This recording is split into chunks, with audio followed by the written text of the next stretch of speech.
Sekarang kita akan mulai pembelajaran ya. Sebelumnya silakan Ketua Kelas pimpin doa dulu.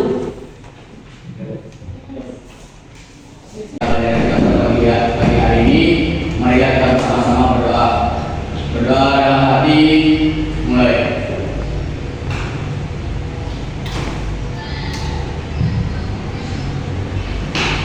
Dan lain sebagainya.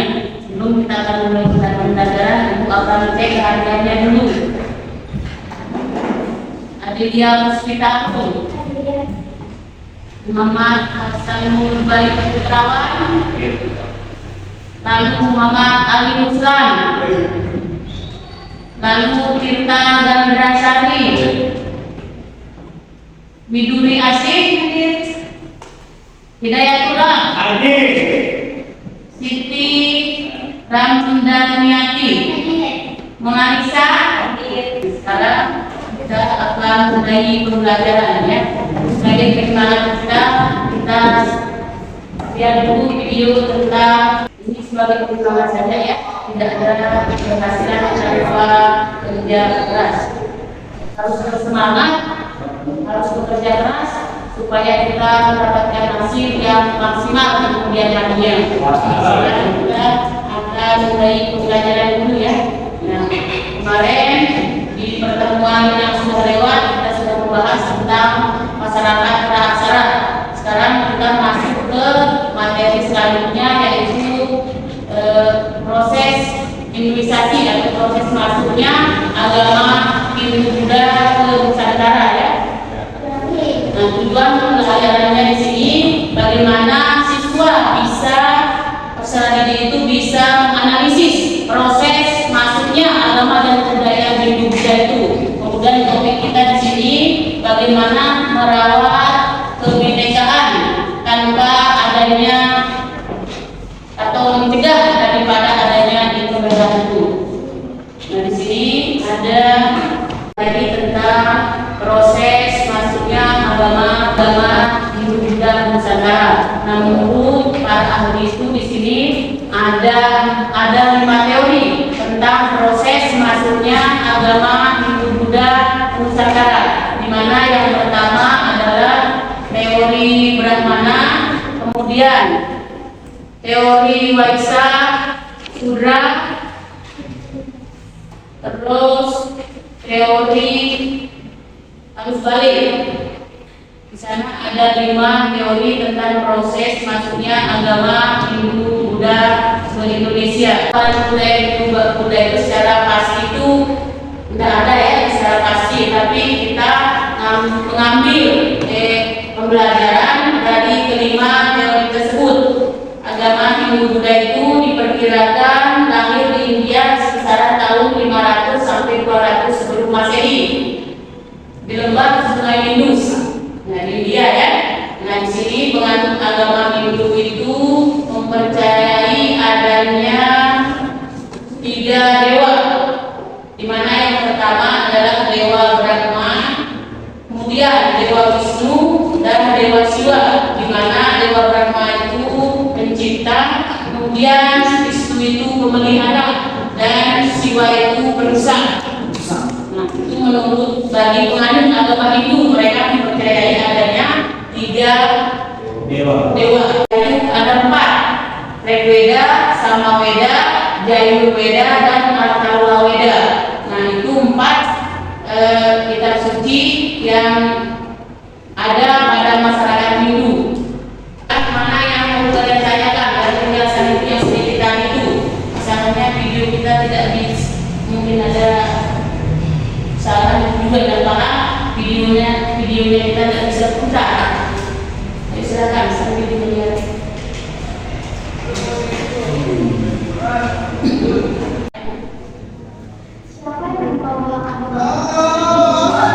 Agama Hindu-Buddha itu bisa sampai ke Nusantara dibawa oleh para pedagang dan pendeta yang berasal dari India serta Cina. Ya, para pedagang dari India serta Cina. Itu jawabannya. Silakan.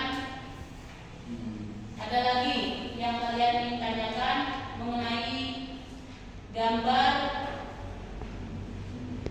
yang menampilkan tentang keanekaragaman agama yang ada di Nusantara itu? Coba perhatikan yang ada di bukunya itu.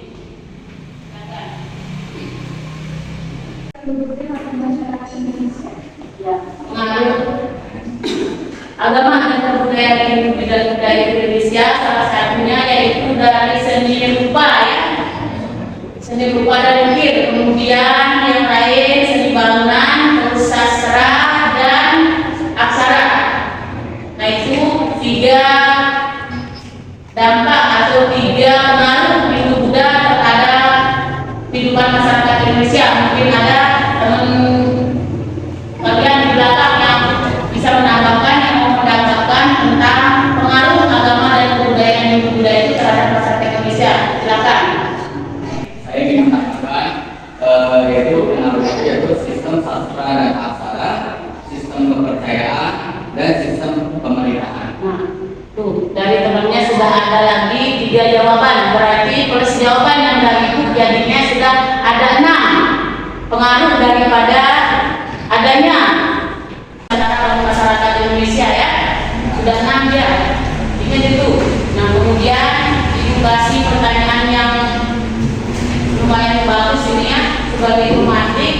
Perhatikan yang ada di bukunya itu Bagaimana tanggapan kalian terkait dengan gambar yang ada di bukunya itu?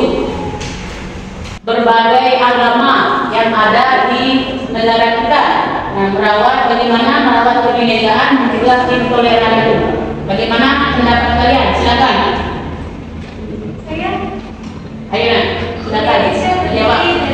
Indonesia terdiri dari banyak agama, sehingga untuk menciptakan persatuan dan kesatuan kita harus mampu menunjukkan sikap toleransi antar umat agama. Bagaimana? Ada lagi yang lain? Menciptakan persatuan dan kesatuan itu harus mampu menumbuhkan sikap toleransi antar umat beragama. Ya, nah agama yang diakui oleh pemerintah. Jadi bagaimana cara kita untuk bisa saling menghormati dan menghargai dalam satu bingkai? Pembelajaran selanjutnya yaitu kemarin tadi sudah dibuatkan kelompok menjadi 5 kelompok. Terus kalian nanti akan mengerjakan tentang bagaimana merawat kebinekaan ini, mencegah intoleran. Nah, ini nanti membuat sebuah produk, berarti tidak bisa selesai untuk hari ini.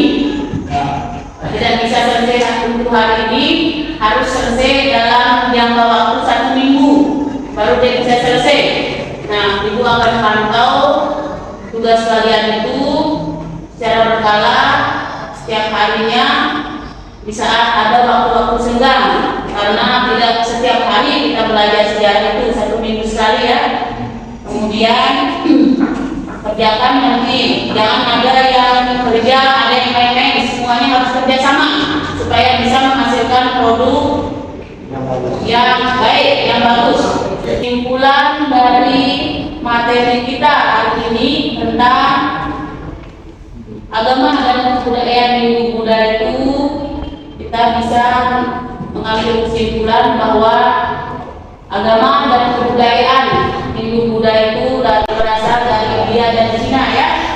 Ini kesimpulannya yang bisa kita ambil. Kemudian ada 5 teori yang menjadi acuan kita tentang proses masuknya agama dan budaya Minggu Buddha. Di mana yang pertama teori Brahmana, kemudian teori Ksatria, teori Sudra, teori Waisa. Mau memberikan kalian 3 soal sebagai refleksi, sekarang dikerjakan ya, dikumpulkan sekarang. Ibu kasih waktu 20 menit untuk mengerjakannya. Tulis soalnya dulu.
Ayo dikerjakan dulu.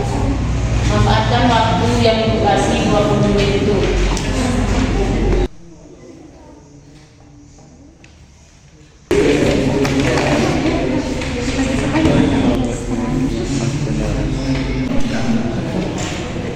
Sudah.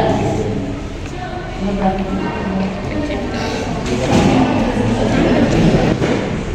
Ini dia dulu dari saudara. Silakan. Nomor 1 siapa dulu? Bukan namanya. Ayo. Soalnya, baca soalnya juga. Ya, bagaimana pendapatmu terkait dengan agama sehingga untuk menciptakan persatuan dan kesatuan kita harus mampu menghubungkan sikap toleransi antar umat beragama. Ya, karena kita terdiri dari banyak agama, jadi bagaimana cara kita supaya terciptanya kerukunan antar umat beragama itu? Berarti kita harus saling menghormati di sini. Toleransi beragama itu harus kita junjung tinggi, karena meskipun kita berada dalam satu bingkai NKRI, tapi kita itu pemerintah kita mengakui bahwa di negara itu ada 6 agama yang ada di negara kita. Berarti kita harus bisa saling menghargai dan menghormati ya. Nah, sekarang nomor 2, silakan. Sebutkan teori masuknya Hindu-Buddha ke Indonesia. Adanya teori Brahmana, adanya teori Satya, teori Waisa, teori Sudra, sama teori arus balik.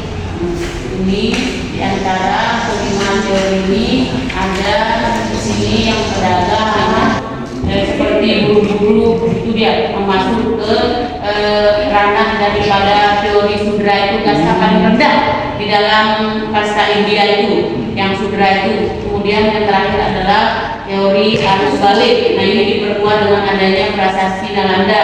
Katanya orang India itu datang bersekolah datang ke Indonesia ya, kemudian mereka kembali ke India. Di sana mereka menuntut ilmu di India itu, kemudian kembali lagi ke Indonesia. Mereka lah yang menyebarkan agama Hindu Buddha di Indonesia. Makanya dikatakan dengan teori arus balik. Mereka datang ke Indonesia, kembali lagi ke negaranya, dan kembali mereka belajar agama Hindu Buddha di sana, kemudian balik lagi dan menyebarkannya ke Indonesia. Makanya dikatakan dengan teori arus balik. Nah, tinggal satu soal lagi, silahkan. Ayo. Ayo. Siapa yang membawa agama Hindu Buddha di Indonesia? Pedagang dan pendeta dari India sampai Cina. Itu sesuai dengan buku panduan yang kita gunakan, bahwa yang membawa Nusantara itu adalah para pedagang dari India dan Cina ya. Nah, ini untuk pembelajaran kita hari ini lebih bagus, relevan ya, supaya bisa menghasilkan produk yang baik. Karena bagaimanapun kalau produk kita, hasil tugas kita itu bagus, berarti nilai yang akan kita peroleh itu akan baik ya, akan memuaskan. Produk kita ini sudah harus jadi ya, sudah harus selesai, langsung akan dipresentasikan. Jangan sampai kalian itu ada yang nggak masuk karena perhalangan yang tidak jelas. Ya Bu, boleh Bu. Nah, kita akhiri pembelajaran kita hari ini dengan kita sama-sama mengucapkan hamdalah ya.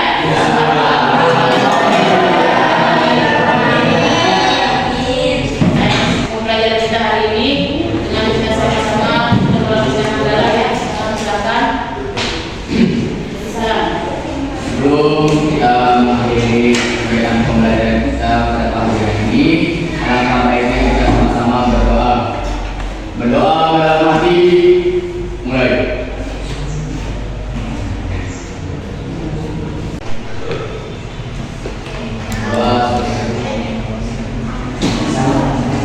Beri salam.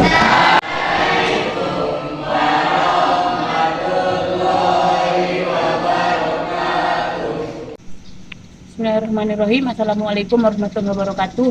Perkenalkan, nama saya Sumarni dari SMK Negeri 1 Selong. Di sini saya mau mengucapkan terima kasih kepada LPTK Universitas Hamjanwadi Selong yang telah memfasilitasi kami dalam PPG Daljab tahun 2003 angkatan ketiga. Nah, ucapan terima kasih saya juga kepada seluruh keluarga besar SMK Negeri 1 Selong yang telah membantu saya untuk memperlancar proses PPL ini hingga selesai. Demikian dan terima kasih. Assalamualaikum warahmatullahi wabarakatuh.